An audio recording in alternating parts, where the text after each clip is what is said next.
दोस्तों नमस्कार। मैं राधेश्याम यादव और आप देख रहे हैं मेरा विद्रोही चैनल। आप मेरे वीडियो को लाइक करें, मेरे विद्रोही चैनल को सब्सक्राइब करें और बेल आइकन दबाना ना भूलें, जिससे जब भी नया वीडियो अपलोड करूं तो उसकी सूचना सबसे पहले आप तक पहुंचे। और आपने जो स्नेह दिया है उसके लिए मैं आप सबका हृदय से आभार व्यक्त करता हूं। आप अभी तक अगर मेरे चैनल को सब्सक्राइब नहीं किया है तो सब्सक्राइब कर लें। चलिए बढ़ते हैं वीडियो में आगे। रातें न अब वो होंगी, रातें न अब वो होंगी, न ख्वाब आएगा, आया भी तो जीवन को जवाब आएगा। उठो ए मुसाफिर, अब इंतजार किसका है, न फिरेगी उम्र न सवाब आएगा। किसी शायर ने क्या खूब कहा है और इसके एक एक शब्द हमारे जीवन में लागू होते हैं। जो समय बीत चुका है वह समय वापस कभी नहीं आता, क्योंकि इस अस्तित्व में समय को पीछे लटकाना, पीछे लौटाना संभव नहीं है, कभी लौटाया ही नहीं जा सकता।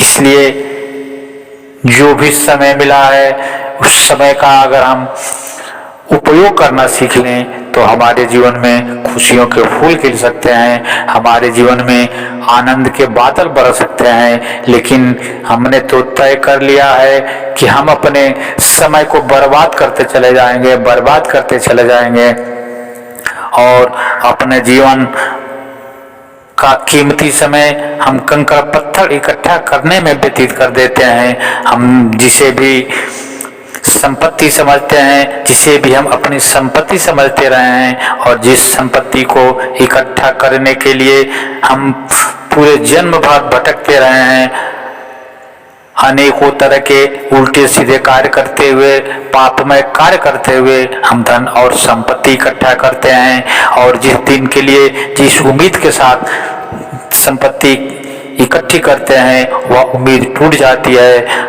बड़ा बड़ा सा घर बनाते हैं, बड़ी बड़ी बिल्डिंगें बनाते हैं उसमें रहने के लिए, लेकिन समय के साथ वो सब कुछ छिन जाता है। जिस बिल्डिंग में कभी तुम्हारा हक था, जब तुम्हारे बच्चे बड़े हो जाते हैं तो उस बिल्डिंग पर तुम्हारे बच्चों के हक हो जाते हैं, उनका कब्जा हो जाता है और फिर अपने ही घर में तुम पराया सा महसूस करने लगते हो। सांस रहते हुए ही पराया हो जाता है और सांस थमने की तो बात ही अलग है। सांस थमते ही, सांस रुकते ही सबसे पहले तुम्हें अपने घर से निकालने के काम किया जाता है। क्यों निकाला जाता है? तुमने घर बनवाया था रहने के लिए, तुमने ऊंची ऊंची बिल्डिंगें बनाई थी रहने के लिए, लेकिन क्यों तुम्हें उस घर से क्यों निकाला जा रहा है? क्योंकि तुमने कंकड़ पत्थर इकट्ठा किया था, जिसे तुम इकट्ठा करना अपना अधिकार समझते थे, जिसे इकट्ठा करके तुम चैन की सुख पाना चाहते थे। वही बिल्डिंग तुम्हें बेचैन किए रहते हैं। तरह तरह की समस्याएं संपत्ति को लेकर के, तरह तरह के तनाव पैदा होते रहते हैं और उसी तनाव और पीड़ा में आदमी तनाव युक्त होकर के अपने अस्तित्व को भूल जाता है, अपने जीवन के उद्देश्य को भूल जाता है। वह भूल जाता है कि इस मनुष्य जीवन का परम लक्ष्य क्या है, इस मनुष्य जीवन का उद्देश्य क्या है। कहा जाता है कि मनुष्य जीवनी एक चौराहा है, आप जिधर चाहे उधर की यात्रा कर सकते हैं, लेकिन अक्सर मनुष्य कंकड़ पत्थर इकट्ठा करने के रास्ते को चुनता है। सभी जितने भी पूरे सृष्टि में जितने भी जीव जंतु पेड़ पौधे हैं, सब में एक चक्कर लगाने के बाद यह मनुष्य का शरीर मिलता है और इस मनुष्य शरीर में वह सारी दिव्य शक्तियां दे करके परमात्मा भेजता है। जितनी दिव्य शक्तियां उसके पास है, इसीलिए कहा जाता है कि आत्मा परमात्मा का अंश है, अर्थात परमात्मा ही आत्मा है। लेकिन हम अपने अहंकार के कारण, हम अपने स्वार्थ के कारण, हम अपने सुख सुविधाएं जुटाने के कारण हम अपने मार्ग से विचलित हो जाते हैं। हमारा संबंध अपने उस केंद्र से टूट जाता है जो हमारा केंद्र है। आपने देखा होगा कि अगर हम पानी गिराते हैं तो पानी हमेशा ऊपर से नीचे की तरफ जाता है। क्यों जाता है? कभी आपने सोचा है? क्योंकि पानी का केंद्र नीचे है। अगर हम दीपक जलाते हैं, आग जलाते हैं, तो आग की लौ हमेशा आकाश की तरफ जाता है, क्योंकि उस आग का केंद्र जो सूरज है वह आकाश में है। इसलिए हमेशा लौ ऊपर की तरफ जाता है। इस दुनिया की हर चीजें, हर वस्तु अपने केंद्र को ढूंढती है, सिवाय एक मनुष्य को छोड़ करके। इस पूरे सृष्टि में, इस पूरे अस्तित्व में अकेले एक मनुष्य ही ऐसी जाति है जो अपने केंद्र को नहीं ढूंढता। अपने केंद्र को छोड़ करके वह गलत दिशाओं में भटकता रहता है। अकेले पूरे ब्रह्मांड में, पूरे सृष्टि में अकेले मनुष्य ही एक ऐसा जीव है जो दुख, पीड़ा और तनाव से घिरा हुआ है, जिसका पूरा जीवन तनाव के बीच गुजर जाता है। आपने कभी किसी पक्षी को तनावग्रस्त नहीं देखा होगा, आपने किसी पशु को दुखी नहीं देखा होगा, आपने किसी कीड़े मकोड़ों को भी तनाव में नहीं देखा होगा। सिर्फ मनुष्य ही ऐसी जाति है, अकेले मनुष्य ही ऐसा जीव है जो असीम दुख, पीड़ा और तनाव से ग्रसित है। और वो अपने केंद्र से भटक जाने के बावजूद भी कभी वो अपने केंद्र की तलाश नहीं करता, कभी उसे याद भी नहीं आती कि उसका केंद्र वह परमात्मा है, जिसने उसको बना के भेजा है, जिसने उसके इस जीवन को आनंदमय बनाने के लिए ये फूल, ये पौधे, ये सूरज, ये चांद, ये तारे, ये पहाड़, ये नदियां बनाई है। हम उसके प्रति कभी कृतज्ञता भी व्यक्त नहीं करते। उस परमात्मा जिसने हमें इतनी सारी चीजें बिना किसी मोल के दिया हुआ है, बिना किसी कीमत के दिया हुआ है, हम उसके लिए दो शब्द भी कृतज्ञता के व्यक्त करने में अपने को छोटा महसूस करते हैं। और अब परमात्मा कभी हमसे कहने भी नहीं आता कि हमने तुम्हारे लिए इतनी सारी चीजें बनाई हैं, हमने तुमको इतनी सौगातें दी हैं, तुम हमें याद नहीं करते।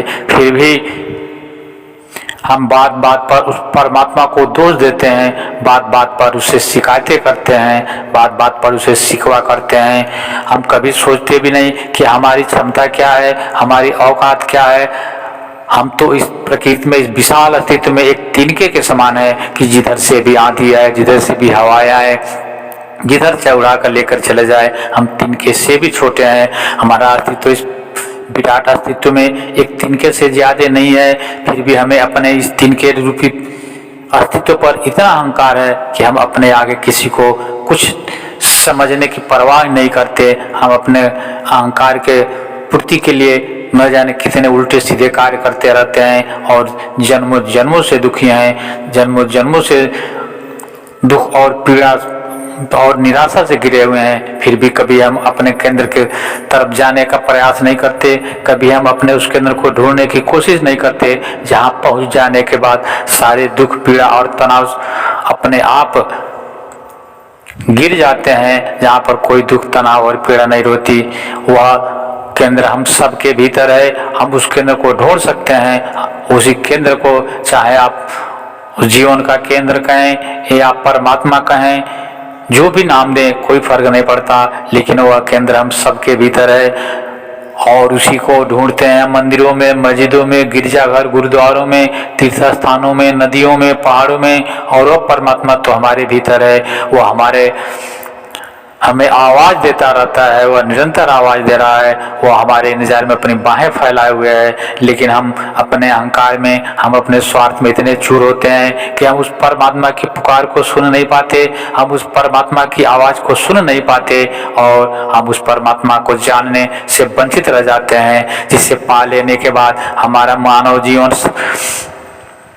धन्य हो सकता है, जिसे पा लेने के बाद हमारे जीवन के सारे दुख और तकलीफें अपने आप दूर हो जाएंगी और जहाँ पर दिन रात आनंद के बादल बरसेंगे। लेकिन हम कभी उस केंद्र की तरफ देखने की कोशिश नहीं करते, कभी हम उस केंद्र को ढूंढने की कोशिश नहीं करते। मैं कहना चाहता हूँ, मैं आप सबसे निवेदन करना चाहता हूँ, मैं आप सबसे आग्रह करना चाहता हूँ, मैं आप सबको यह मैसेज देना चाहता हूँ कि आप अपने भीतर बैठे उस बिंदु को ढूंढें, आप अपने भीतर बैठे उस परमात्मा को ढूंढें जो जन्म जन्मों से आपके आने की प्रतीक्षा कर रहा है, जो आपके ऊपर आनंद बरसाने के लिए जन्म जन्मों से आवाज दे रहा है। लेकिन आप उस आवाज को सुनने से कतराते रहे हैं। अभी भी समय है, जितना भी समय बचा है उस समय का पूरा पूरा उपयोग करके उस खजाने को पालो, उस केंद्र को पालो, जिसे पा लेने के बाद इस दुनिया की सारी चीजें कंकड़ पत्थर साबित हो जाती हैं और वह तुम लेकर के ही पैदा हुए हो। वह तुम्हें कहीं ढूंढना नहीं जाना है, वह जन्मों जन्मों से तुम्हारे साथ रहा है और रहेगा। इसलिए तुम अपने भीतर आनंद के उस महास्रोत को पालो, उस परम ब्रह्म परमात्मा को पालो जो तुम्हारे भीतर सागर है, जो तुम्हारे भीतर आनंद का सागर है। उस आनंद को पालो, फिर तुम्हारा जीवन धन्य हो जाएगा और तुम्हारे जीवन में हर पल खुशियां बरसेंगी। मित्रों, आप इस वीडियो को अधिक से अधिक लोगों को शेयर करें ताकि उनके जीवन में भी आनंद के बादल बरस सकें, उनके जीवन में भी आनंद के फूल खिल सकें। अभी तक अगर आपने मेरे वीडियो को लाइक नहीं किया है तो मेरे वीडियो को लाइक करें, मेरे विद्रोही चैनल को सब्सक्राइब करें। मिलते हैं अगले वीडियो में एक नए विषय के साथ। तब तक के लिए नमस्कार, जय हिंद, जय भारत, वंदे मातरम।